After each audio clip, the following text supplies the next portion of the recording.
Este panel. Más cerca, más cerca. ¿Ahí se escucha mejor?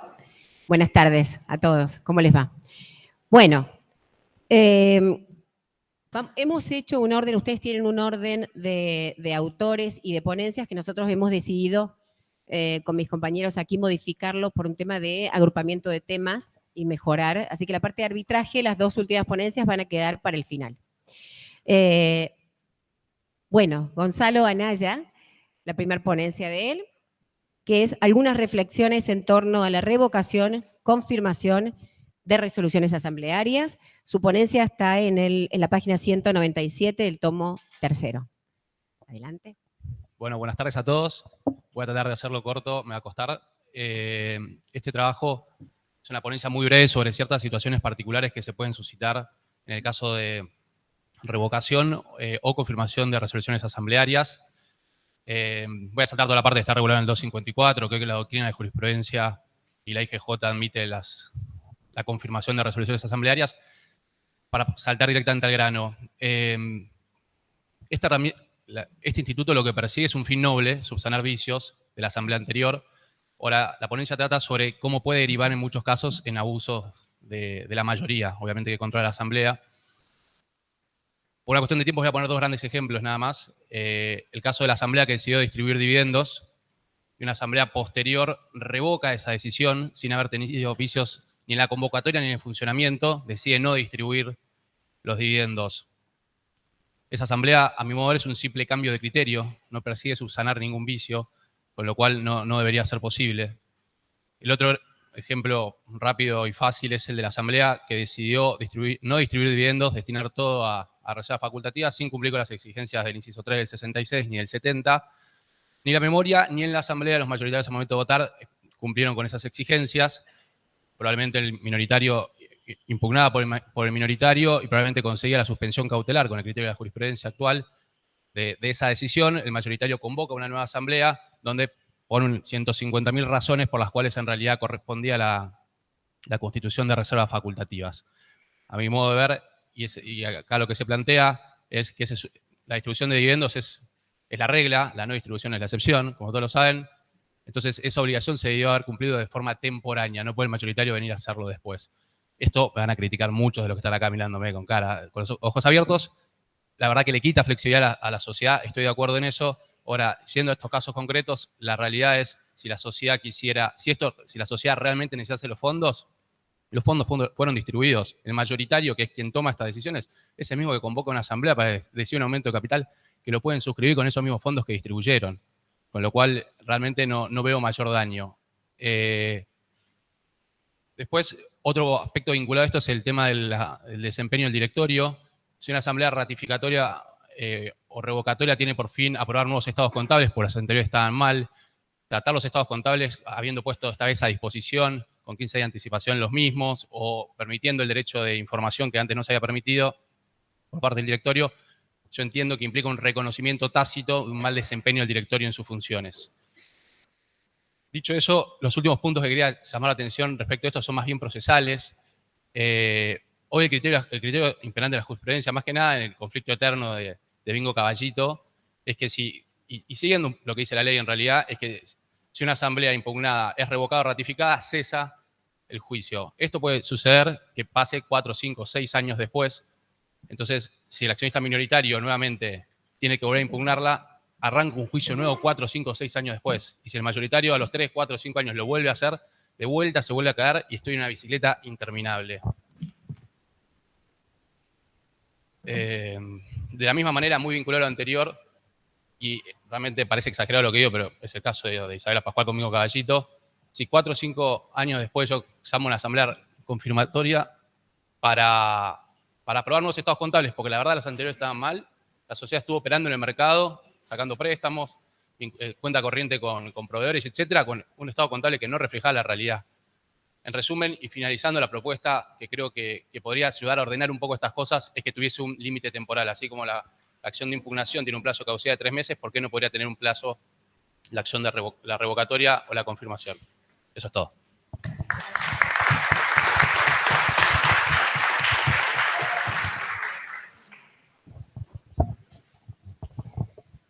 Muy bien. En segundo lugar, el doctor... Daniel Sí. Botteri. José David. José Botteri va a hablar sobre la acción preventiva de daños y la suspensión de las decisiones asamblearias. Bueno, buenas tardes a todos. La idea es tratar de convencerlos que la acción de impugnación de decisiones asamblearias en ciertos casos puede acompañarse con una acción preventiva de daños. La vinculación entre la nulidad asamblearia y el derecho de daños es una vinculación bastante sencilla desde que el Código Civil y Comercial amplió el concepto de daño hacia toda lesión a un interés no reprobado por el ordenamiento, con lo cual si alguien impugna una decisión asamblearia, necesariamente tiene que alegar la existencia de algún daño. Esta acción del artículo 251, naturalmente accede a una medida cautelar, que es la del artículo 252, la suspensión preventiva de decisiones asamblearias, que como ustedes se darán cuenta, lo que hace es congelar una resolución asamblearia, pero no lo faculta al juez a tomar decisión alguna en el marco de un conflicto. Entonces, si ustedes acompañan a la impugnación de decisiones asamblearias una acción preventiva de daños, habilitan a que el juez, viene al cuento a la ponencia de la doctora Villanueva, tenga otras facultades para resolver. ¿Por qué? Porque el artículo 1737 le permite al juez establecer obligaciones de dar, hacer o no hacer con el criterio de menor restricción, ¿verdad? Y con el medio más idóneo. Entonces, en ciertos casos, el juez puede tomar una decisión cautelar habilitando una acción preventiva de daños expedita y entonces hacer que el accionista se abstenga de votar, se convoque una nueva asamblea y tomar decisiones un poquito más racionales. Yo sé que aquellos que son partidarios de la libertad, ¿no? Que hay muchas ponencias de libertad, esto de darle al juez un poder más amplio parece un poquito difícil, pero lo cierto es que en los estatutos societarios de países que son extremadamente liberales, como el derecho inglés, ustedes van a encontrar en el artículo 996 de la Companies Act inglesa que el juez tiene muchos poderes para resolver el conflicto societario. Entonces, me parece que aunar estas dos acciones es positivo. Le permite, por supuesto que hay que fundarlo, ¿no? Obviamente, es decir, hay que demostrar que el daño es inminente y desde el punto de vista procesal hay tres instantes. Si solamente tenemos una convocatoria asamblea, la acción preventiva de daño se puede plantear, pero la medida cautelar es la genérica del artículo 232. Difícilmente se obtenga. Si la resolución está tomada, pero no está ejecutada, sí accede la acción de impugnación de decisiones asamblearias a una acción preventiva de daños y quizá una medida cautelar como la del artículo 252. Ahora, si la decisión está consumada, solamente la acción preventiva de daño va a funcionar en caso de prevenir la agravación del daño. Es decir, la medida cautelar que accedería ahí es una medida cautelar innovativa, con lo cual hay que demostrar la irreparabilidad del perjuicio. Así que eso es lo que pretendo convencerlos con esta ponencia, que es vincular razonablemente el derecho de daños con el derecho societario. Desde el punto de vista del lema del Congreso, libertad bajo responsabilidad, me parece que si al juez no se lo dota de poderes para resolver el conflicto societario, esto de la responsabilidad es algo parecido a que Dios y la patria me lo demanden, ¿no? Y me parece que esto no funciona así. Así que bueno, esa es la ponencia que dejo a consideración de ustedes. Muchas gracias.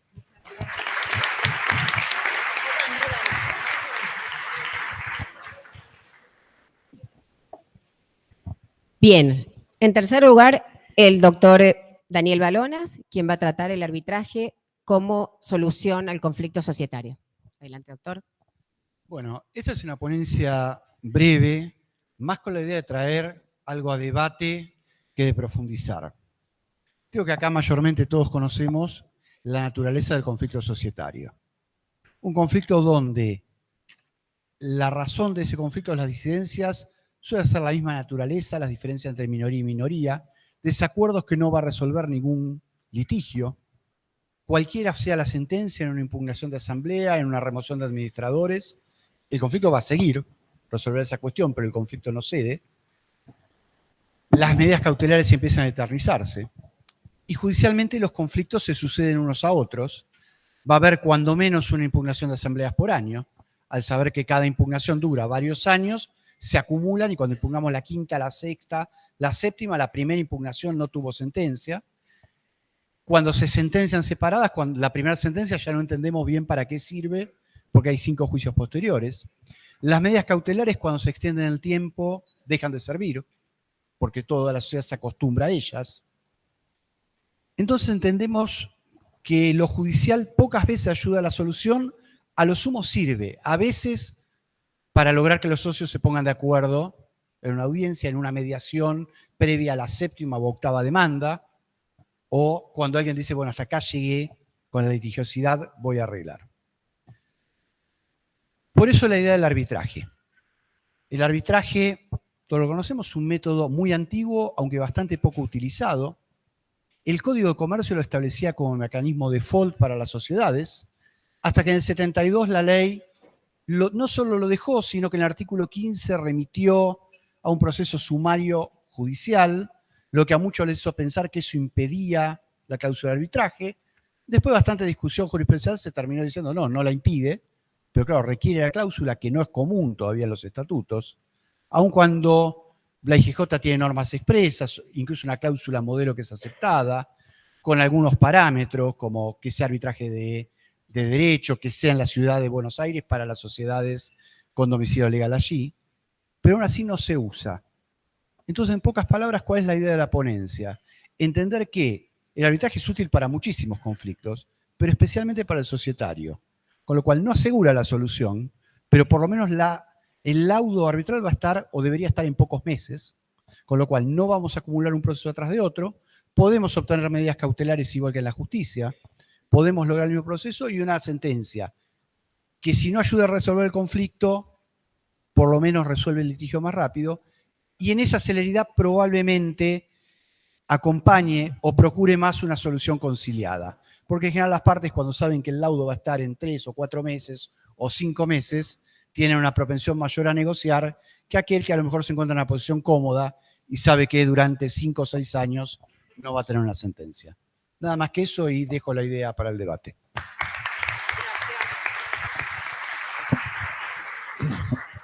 Bueno, la cuarta ponencia está a cargo de la presidenta de este bloque, la doctora Schneider, y se titula Arbitraje Societario, ¿es oponible a terceros?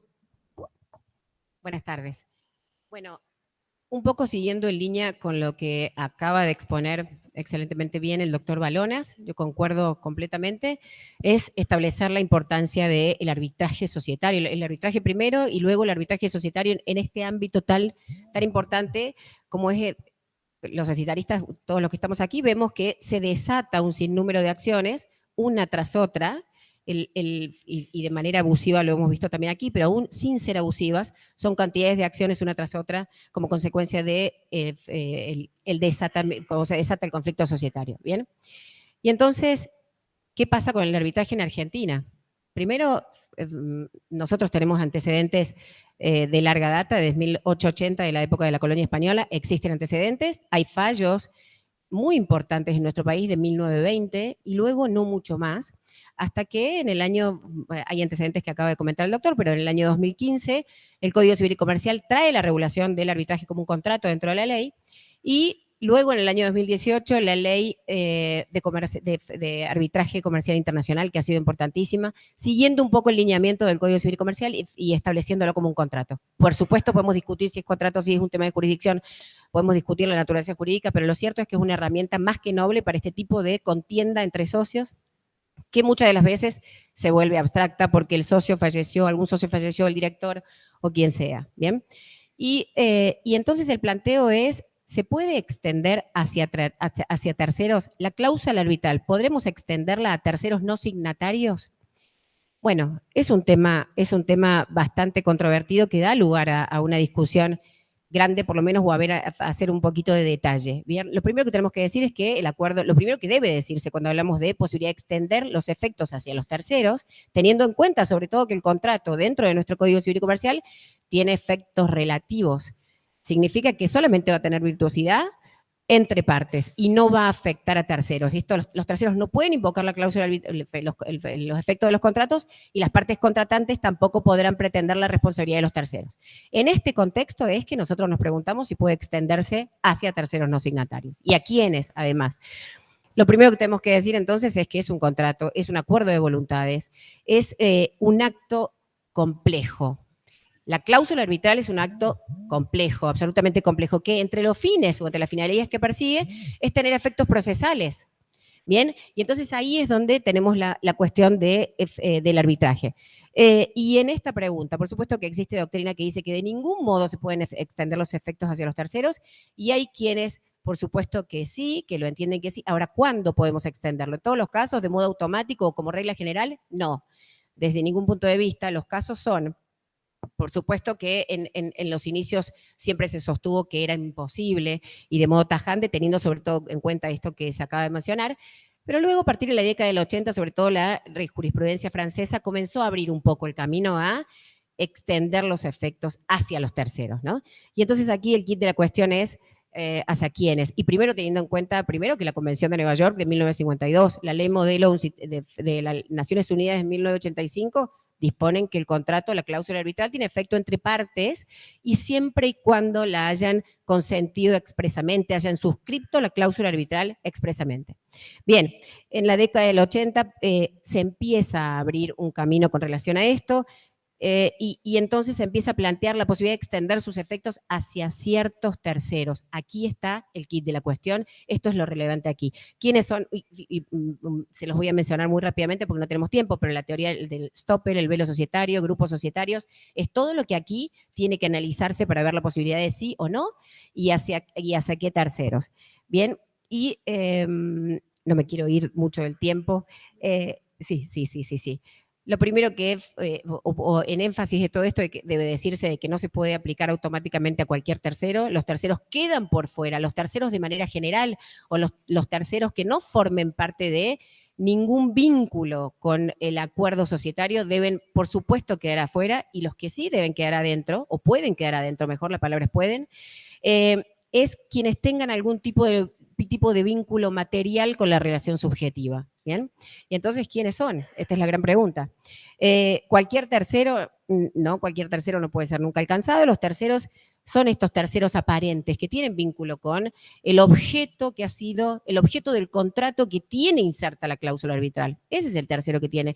El derecho inglés en las Companies Act de 1999 establece expresamente la posibilidad de oponer los efectos de la cláusula arbitral hacia los terceros. En Perú, recientemente, en el año 2008, se estableció la posibilidad de extender los efectos de la cláusula arbitral y traerlo al arbitraje a los terceros. ¿A qué terceros? A quienes hayan formado parte del contrato que dé lugar a esta cláusula arbitral o que la tenga contenida, y que hayan estado en la etapa de negociación, de ejecución, de todo lo que tenga que ver con el contrato. Si ellos han estado, forman parte, se entiende que implícitamente han otorgado el consentimiento para formar parte de la cláusula arbitral.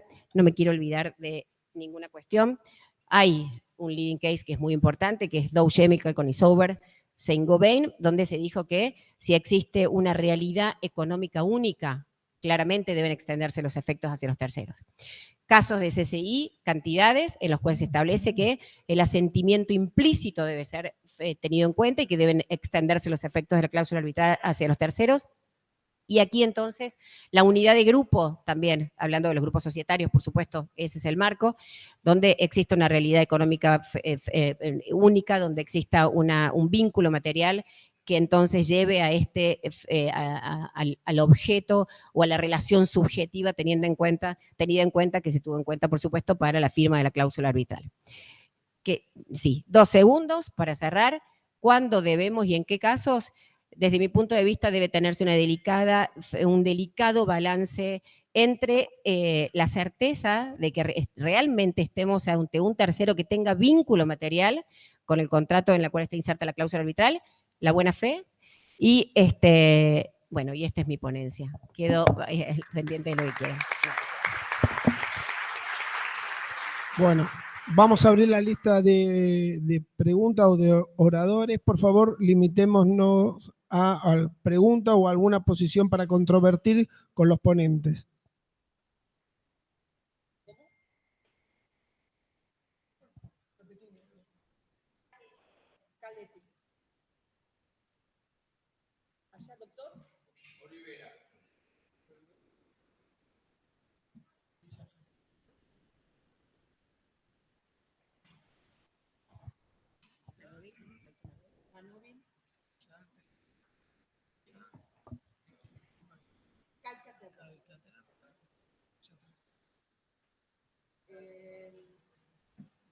Diego Rapoport.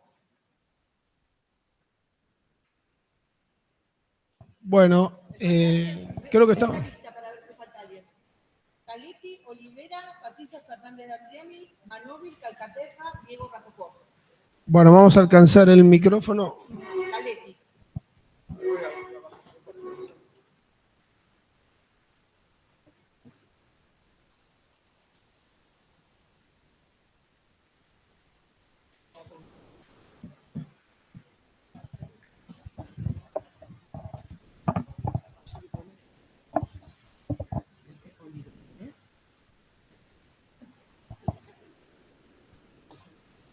Hola, ¿qué tal? Buenas tardes. Bueno, muy interesantes todas las ponencias. Yo le quiero hacer una consulta al doctor Botteri, principalmente cuando dijo que utilizaría la preventiva cuando en una decisión asamblearia todavía, o sea, se impugna, pero todavía no se comenzó a ejecutar esa decisión que se tomó. La pregunta precisamente es, ¿qué le pediría con esta preventiva que no pueda hacer a través de la cautelar de la Ley General de Sociedades? Gracias. Gracias. El doctor Olivera.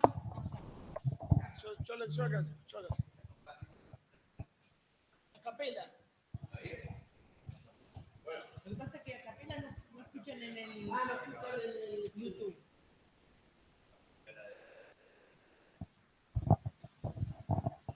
Bueno, celebro que se han traído en estas ponencias el tema del arbitraje societario. Simplemente una información complementaria, es decir, en la regulación de las sociedades por acciones simplificada, que está en la ley de emprendedurismo uruguaya, que preparáramos en colaboración con el doctor Alejandro Miller, incorporamos expresamente la posibilidad del arbitraje societario.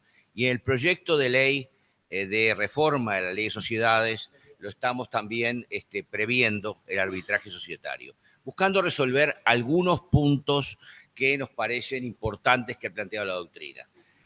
Porque normalmente los grandes principios marcados por un citral es que la cláusula compromisoria debe ser otorgada por escrito, pero nada dice que debe ser consentida por todas las partes a las cuales se aplica. Entonces, coincido con lo planteado por la ponente, por la doctora Schneider, que en realidad lo importante acá es que exista un consentimiento a esa cláusula compromisoria establecida en los estatutos, que existe, por ejemplo, en quien compra acciones de una sociedad, porque en última instancia está adhiriendo al estatuto social, existe en quien acepta un cargo de director de la sociedad, porque de alguna manera está celebrando un vínculo dentro del marco estatutario. O sea, tratamos un poco de superar algunos cuestionamientos que se hacen respecto a la posibilidad de impugnar asambleas por vía de cláusula compromisoria, porque la impugnación de asamblea es un juicio universal, donde se cita a todos los accionistas para que comparezcan, pero en la medida que han celebrado esto, lo adhieren. Y un tema importante, además, es qué pasa cuando en forma superviniente en las sociedades se incorpora una cláusula compromisoria por mayoría, sujetándola a un régimen especial. En el proceso de la SAS nos impusieron un brete diciendo que tiene que ser por unanimidad la incorporación sucesiva.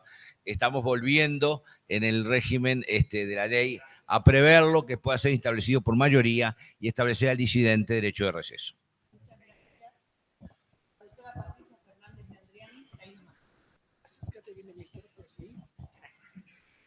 Bueno, totalmente de acuerdo con Daniel Balonas y con Lorena.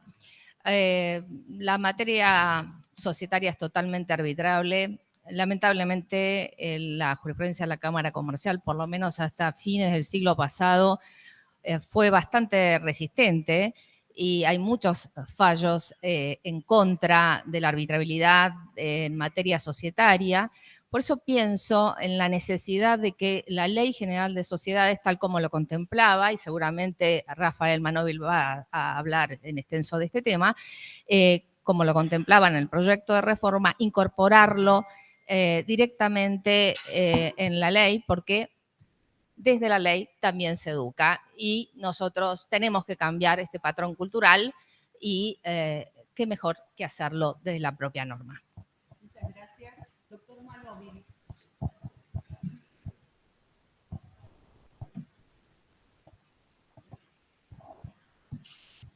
Muchas gracias.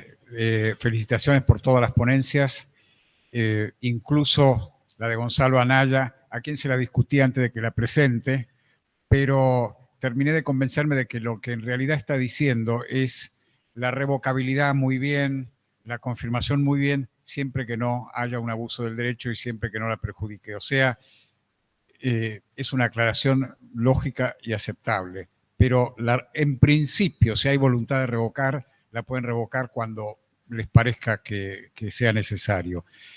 Respecto de la ponencia del doctor Botteri, lo que más rescato es que la jurisprudencia, hasta donde yo la conocí y viví en parte, rechazaba la pretensión preventiva al momento de convocar la asamblea. Y eso, con la acción preventiva del nuevo Código Civil y Comercial, probablemente pueda hacer variar la jurisprudencia. No sé si realmente es para tanto, pero podría abrir un nuevo camino. De todas maneras, mucho valor. Y por supuesto, soy un entusiasta del arbitraje societario. La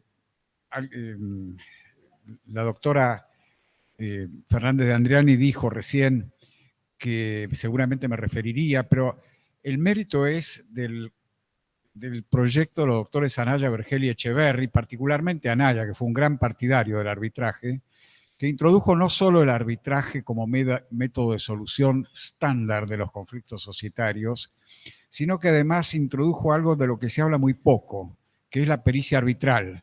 La pericia arbitral es fundamental para resolver todos los temas de tipo económico y monetario que en sede judicial llevan años y años, impugnaciones. Bueno, señores, designa un perito arbitral y es la palabra final con fuerza de sentencia.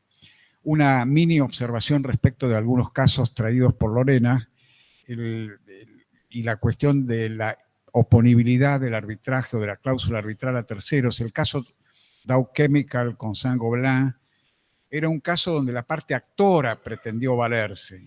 Distinto es cuando quieren forzar a un demandado. Ahí tienen que darse circunstancias muy graves, como en el caso Bridas con Turkmenistán, donde realmente era una empresa del Estado y era el Estado el que la manipulaba y se admitió la oponibilidad al Estado de la cláusula arbitral. Fuera de eso, bienvenido el arbitraje societario y recordemos que en el decreto 677 del año 2001 se estableció en forma obligatoria para las emisoras de títulos respecto de cualquier tipo de planteo societario, con toda la enumeración de los casos, pero optativo para los accionistas, con una perfidia cuando se derogó el 677 y se adoptó la nueva ley de mercado de capitales, que es que en caso de acciones en sede judicial y arbitral, el decreto 677 preveía la prevalencia del arbitraje y la ley de mercado de capitales, por el estatismo propio de la época, hizo prevalecer la sede judicial. Gracias.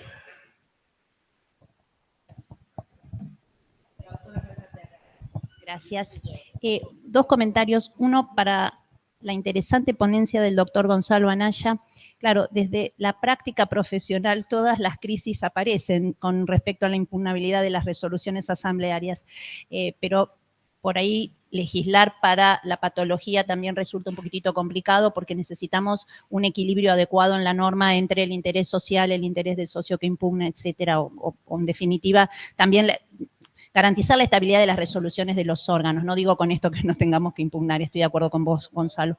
Creo que de acuerdo y habría que postular que haya un plazo para corregir la resolución impugnada para evitar los abusos, pero seguimos sobre una cuestión de decisiones abusivas y por lo tanto si estuviéramos abusando de la ratificación o de la corrección de la resolución para evitar o generar impugnaciones, creo que ahí sí, y en el área judicial será potestad del juez con coraje, compromiso y conocimiento de la materia societaria, porque este también es otro tema pendiente, resolver y ayudar a dar seguridad jurídica en la impugnación. Y con respecto a la interesantísima ponencia del doctor Botteri, creo que las cautelares en el derecho societario y la prevención del daño en materia societaria, 2 títulos, doctor, para sus futuros libros. Son 2 materias pendientes que tenemos y creo que realmente hay que tomar el guante desde el 2015 y tratar de revisar, como decía el doctor, digamos, a partir de la experiencia del doctor Manóvil y la posibilidad que se abre con la prevención. Las cautelares tienen el problema de que nos mandan a agotar la vía interna, corren traslado a la contraria, los jueces no suelen entender tampoco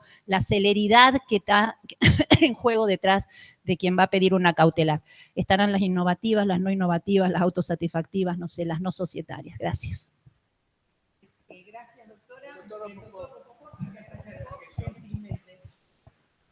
gracias a ustedes. Bueno, más que nada, excelente las ponencias. Me quería referir puntualmente a las de arbitraje. Coincido plenamente. Ayer en el Colegio de Abogados de Lomas, yo no pude estar para exponerlo, pero presentamos un trabajo sobre composición amigablemente en conflictos societarios, cuando realmente ante la situación, como publicaba ayer Gabriela, un juicio basado en una cuestión de responsabilidad puede durar 35 años. Eso obviamente es claramente una privación de justicia, con lo cual plenamente coincido que es necesario que estos conflictos societarios se solucionen siempre a través de la vía del arbitraje o como mínimo conteniendo mediadores con la especialización necesaria para manejar hábilmente el conflicto societario, ¿no? Es fundamental. Es decir, yo creo que, como está planteada la cuestión, la vía judicial es la menos indicada. Muchas gracias. Los ponentes ¿quién va a ejercer su derecho a respuesta? ¿Empezás vos? ¿Anaya? Cualquiera de ambos. Vos, José, empezá vos, José, y después sí.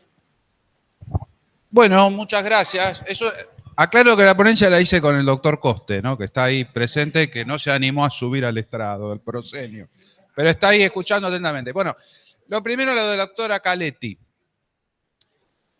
El tema es el siguiente. La medida cautelar del artículo 252, en su génesis, creo entenderlo yo, estuvo escrita de modo de que sea operativa por el hecho de que la acción de impugnación de decisiones asamblearias queda suspendida si se inicia antes de la finalización del plazo de 3 meses. Esa es la lógica del artículo 252, es decir, suspendés porque el juicio no puede principiar después, antes de transcurridos los 3 meses de adoptar la decisión. Entonces, el legislador sabiamente dijo, ¿qué hago en esos 3 meses? Bueno, vamos a ver la medida cautelar. Ahora, no alcanza con inmovilizar la decisión asamblearia cuando hay situaciones de hecho como las que contaba la doctora Villanueva. El juez tiene que ordenar hacer algo, porque el deber de prevención de daño no es solamente para la sociedad y a los administradores, sino que alcanza a los socios también. Entonces, el juez puede ordenar, no, mire, convóquese una nueva asamblea, absténgase de votar. Y ahí tenés una decisión diferente, con menos cuestionamientos que decir, bueno, apruebas esta asamblea porque este voto es nulo, en una resolución que es cautelar, por ejemplo, o que tiene los visos de un juicio que recién se principia. Entonces, creo que el juez tiene, en el artículo 1737, la facultad de establecer obligaciones de dar, hacer o no hacer. Ahora, no es gratis el poder, como todos los poderes, sino que dice con el criterio de la menor restricción posible y con el medio más idóneo. O sea, al juez le pone una carga de medir ese poder de una manera muy especial. Por último, termino, tema de derecho procesal societario. El derecho procesal societario es distinto del derecho procesal común. ¿Por qué? Porque en el derecho procesal societario uno es de otro, uno es socio de, uno forma parte de, uno es administrador de. Entonces requiere un proceso especial, como lo es el juicio laboral, donde uno es empleado de, o cuando es el proceso de familia, donde uno es hijo, padre, etcétera, de. Entonces, el derecho procesal societario en realidad debería ser una rama autónoma en donde todos deberíamos comprometernos a que avance.